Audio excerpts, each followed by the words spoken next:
जो राम का नाम रामचंद्र रख दिया। क्यों? बोले एक बार हमारे पूर्वजों में हरिश्चंद्र हुए थे, तब भी विश्वामित्र जी आए थे। आज रामचंद्र है, पता नहीं क्या होगा। बोले कुछ भी नहीं होगा। बड़े आदर सत्कार के साथ मैंने बोला कि बड़ा सम्मान किया, बिठाया। उसके बाद में पूछ लिया गुरुदेव कैसे आना होगा। तो एक बात कही है, देखो राक्षस हमें यज्ञ नहीं करने देते हैं, इसलिए हम तुम्हारे लड़का राम और लक्ष्मण को लेने आए हैं। महाराज दशरथ समझाते, देखो मैंने चौथे पन में बच्चों की सूरत देखी है, मैं राम और लक्ष्मण के बिना नहीं रह सकता, आप कुछ और मांगिए, ले जाइए। बोले नहीं, यज्ञ करने के बाद में हम तुम्हारे बच्चों को तुम्हारे पास में भेज देंगे। सवेरा जब हुआ है तो श्री राम शेषावतारी लक्ष्मण गुरु जी के साथ में चले। धीरे धीरे आगे बढ़े हैं, जंगल में पहुंचे तो क्या देखा प्रभु श्री राम ने, सामने से एक पहाड़ जैसी स्त्री आ रही है, बड़ा विशाल स्वरूप है। तो श्री राम ने पूछ लिया गुरुदेव कौन है ये?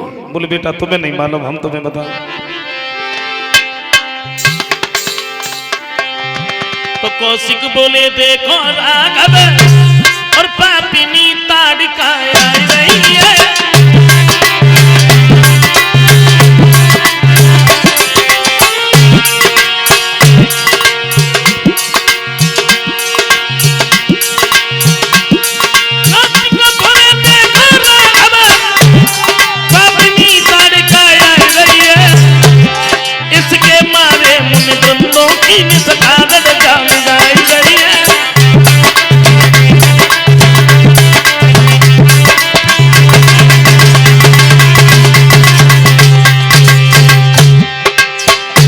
ताड़िका और ताड़िका दीन दुखियों की आत्मा को बहुत सताती है, इसलिए तुम ऐसा करो, तुम इसका वध कर दो। श्री राम कहते हैं गुरुजी आप कह रहे हैं ये अबला है, और अबला के ऊपर हाथ उठाना क्या सूरवीर का धर्म होता है? विश्वामित्र जी कहते बेटा ये पापनी है, और पापी को मारने में कोई पाप भी नहीं होता। अगर तुमने नहीं मारा तो हमारे तुम्हारे पास आ रही है।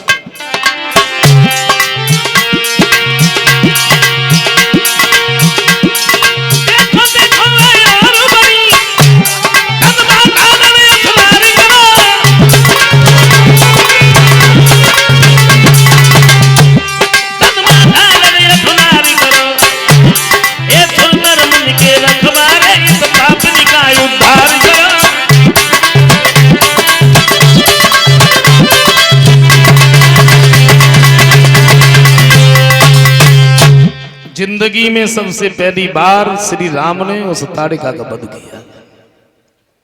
गुरु जी के आश्रम पर जब पहुंचे हैं, रात को दोनों भाई उसी जगह पर रुके हैं। सवेरा जब हुआ है तो विश्वामित्र ने यज्ञ किया, और जब यज्ञ किया स्वाहा स्वाहा की धुन सुन के अनेकों राक्षस निकल करके भागे, क्योंकि राक्षस यज्ञ तो करने नहीं देते थे।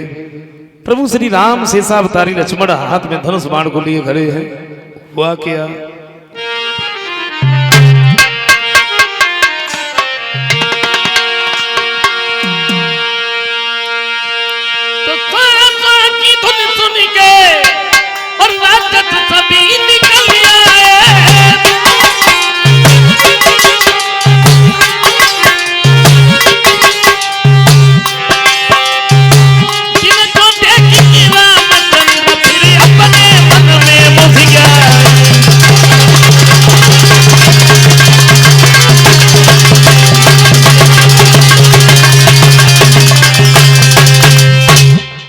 राक्षस निकल करके भागे, लेकिन हुआ क्या? पतझड़ के मौसम में जैसे बच्चों से पत्ते झड़ते हैं,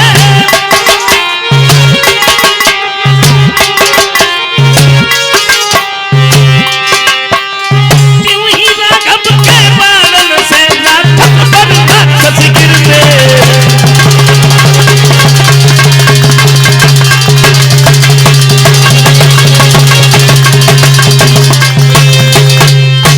पतझड़ के मौसम में जैसे वृक्षों से पत्ते टूट टूट करके गिरते हैं, श्री राम शेषावतारी लक्ष्मण इनके बाणों से राक्षस पर राक्षस गिरने लगे। और उन राक्षसों में शामिल था कौन? मामा मारीच, जो सोने का हिरन बन के गया था। मारीच बड़ा चालाक था। एक बात सोचिए, बच्चे तो छोटे छोटे हैं लेकिन बलवान बड़े लगते, मैं नहीं जाऊंगा। मारीच भागा। श्री राम ने एक ऐसा बाण छोड़ दिया जो मारीच 100 योजन की दूरी पे जाके गिरा, 400 कोस दूर उठा, भाग गया, मरा नहीं।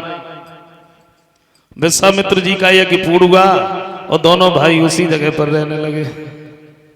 अब आइए गौर करते हैं यहां से आगे, लेकिन इससे पहले एक छोटा सा एक लाइन का कीर्तन बोल लेते हैं, उसके बाद में आगे की कथा सुनते हैं।